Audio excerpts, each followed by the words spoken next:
She was told, to her face, that she was worthless. Too poor, too plain, too sharp-tongued to ever be loved. Her own aunt said it every single morning like a prayer. And within 2 days, that same worthless woman would have a duke freezing half to death in the mud, just to stop her from disappearing forever.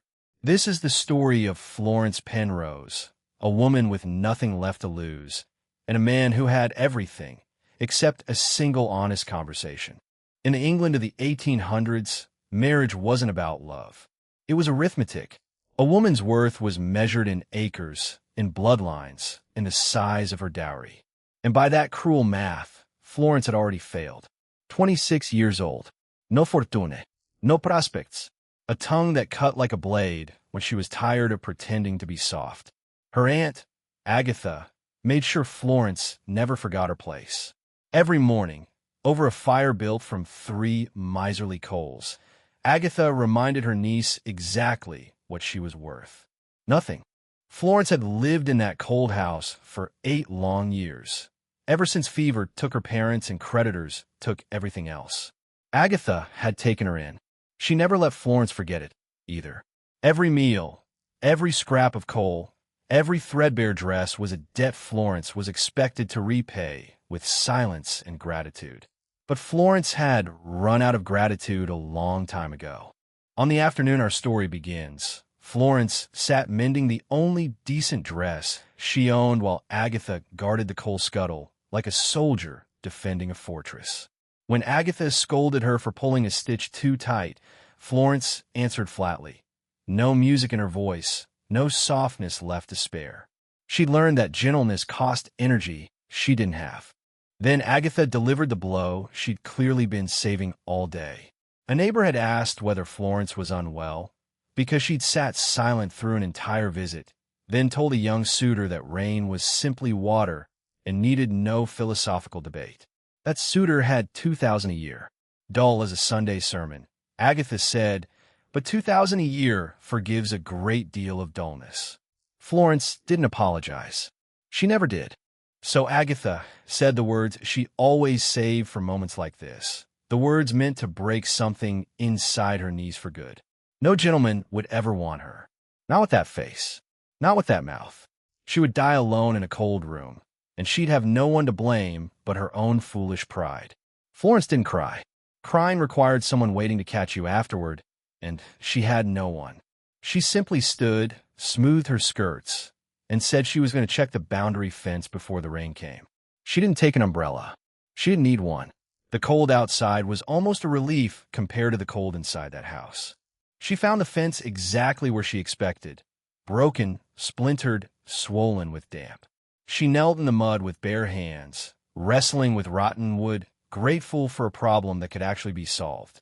That's when a voice, deep and dry with amusement, informed her that kicking a fence post was a poor strategy for carpentry. She turned to find a stranger standing by an overturned carriage, half swallowed by the ditch. Tall, expensive, entirely out of place in a Gloucestershire rainstorm. He was, though she didn't know it yet, the Duke of Westmoreland.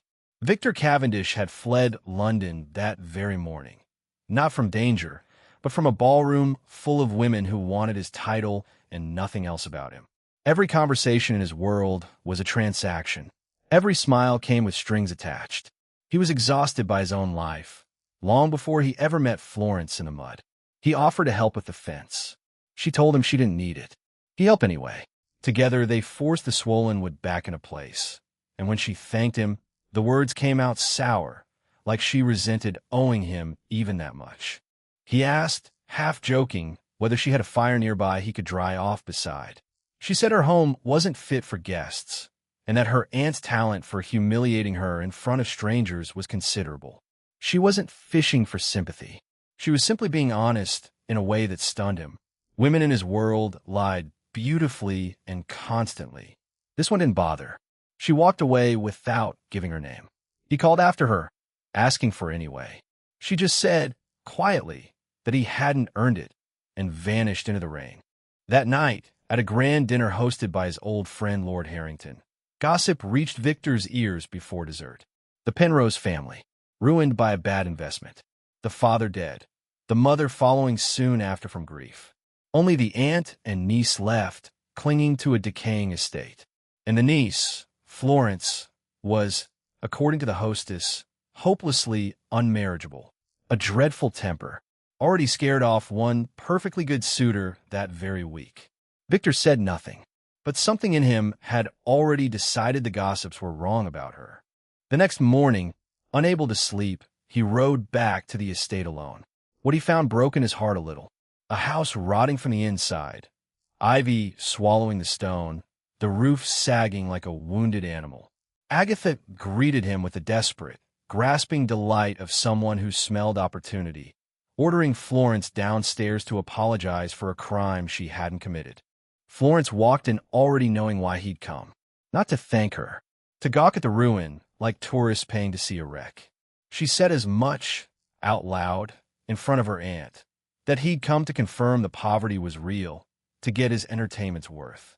Agatha nearly fainted from the shame of it. Victor stood frozen because she was right, and he knew it. He left without finding the words to explain himself. And in his absence, Agatha's fury detonated. She accused Florence of ruining the family's last thread of respectability. She declared, right there in Florence's freezing bedroom, that she was done. Florence would be sent to York that very night, to serve as an unpaid companion to a bitter, bedridden relative. A life sentence disguised as charity. The mail coach left at midnight. "Pack your trunk," Agatha said, or the constable would remove her by force. By 11 that night, Florence was numb, folding what little she owned into a battered trunk, staring at her own reflection and finally believing what she'd been told her whole life. That she was nothing, that no one was coming. But someone was.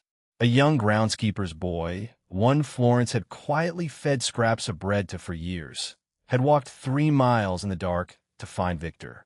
Breathless, terrified, he explained everything. Florence was being sent away. Tonight. The coach left at midnight. Victor didn't wait for a coat. He didn't wait for a saddle to be properly checked. He swung onto his horse bareback in his shirt sleeves and rode into the freezing dark like the devil himself was chasing him.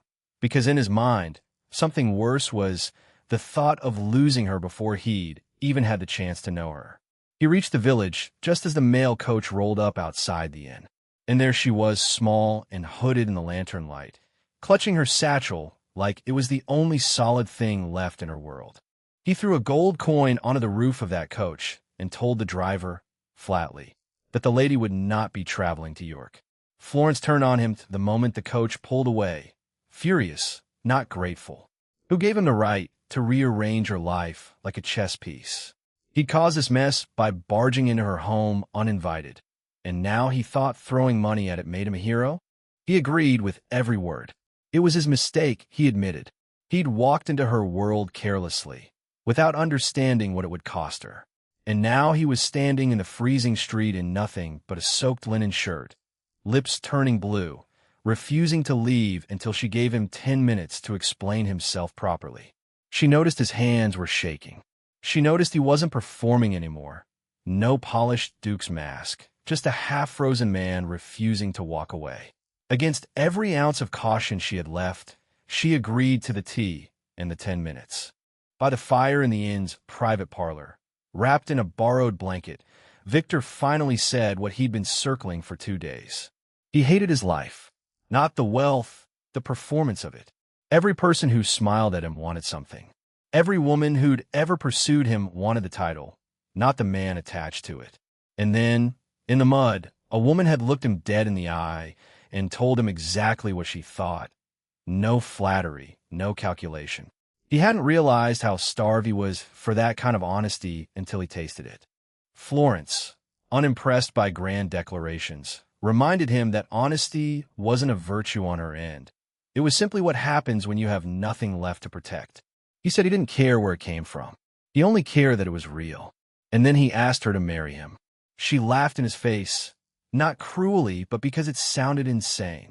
She had no dowry, no prospects. Every gentleman in the county had already written her off as unmarriageable. He reminded her, with a faint smile, that he wasn't a gentleman. He was a duke, and dukes answered to considerably fewer people. She accused him of wanting a rebellion, not a wife, a mud-splattered spinster to shock his glittering friends with. He told her, quietly and without a trace of performance, that he didn't want a prop. He wanted a partner, someone who'd tell him when he was being an arrogant fool, someone who knew exactly what survival cost and wouldn't crumble the first time life turned cold again. Florence laid out her terms like she was negotiating a business deal, because in every way that mattered, she was. Her own allowance, no begging for pin money, full control of the gardens. And one thing more, her voice finally cracking under the weight of 8 frozen years. She never, ever wanted to be cold again. He took her raw, work-scarred hands in his and promised her exactly that.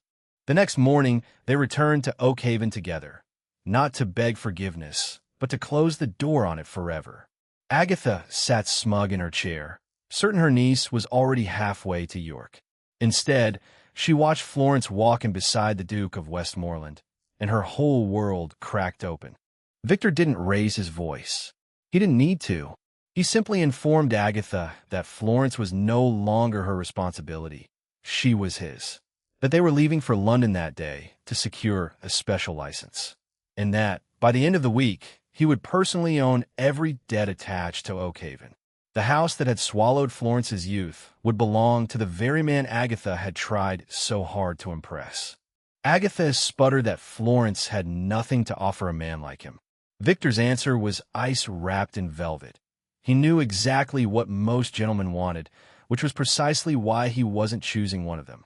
Florence would receive a small stipend and nothing more from this house, ever again. Florence didn't gloat. She didn't need to. She simply told her aunt goodbye and hoped she enjoyed the fire. The same 3 miserly coals that had defined every miserable morning of Florence's life in that house. Then she walked out into a carriage, into daylight, into a life nobody had told her she was allowed to have. As the carriage rolled toward London, Victor took her raw, chapped hands into his lap and gently warmed them between his palms. She told him he hadn't needed to buy her aunt's debts. He said it was an investment in his own peace of mind. And besides, he intended to tear the old house down completely and plant gardens over the ruins, since she'd asked for full control of the horticulture, after all. For the first time in years, Florence laughed. Real laughter, rusty and surprised, rising up out of a chest that had forgotten how. Victor looked at her like he'd just discovered something rarer than any title he owned. Love, in that century, was supposed to be cold arithmetic, bloodlines and bank accounts, nothing more. But sometimes 2 people who'd been written off as worthless collide in the dark, and against every rule the world tried to enforce on them. The numbers simply stop adding up the way everyone expected. Florence didn't wait quietly to be rescued. She held her ground in the mud until a man brave enough to stand beside her finally showed up. If this story hit you right in the chest, tap that like button. It genuinely helps this channel grow. Subscribe and turn on notifications so you never miss the next one. And I'd love to know, what was the moment that got you? Drop it in the comments below. And if you know someone who loves a stubborn heroine getting exactly what she deserves, send this one their way.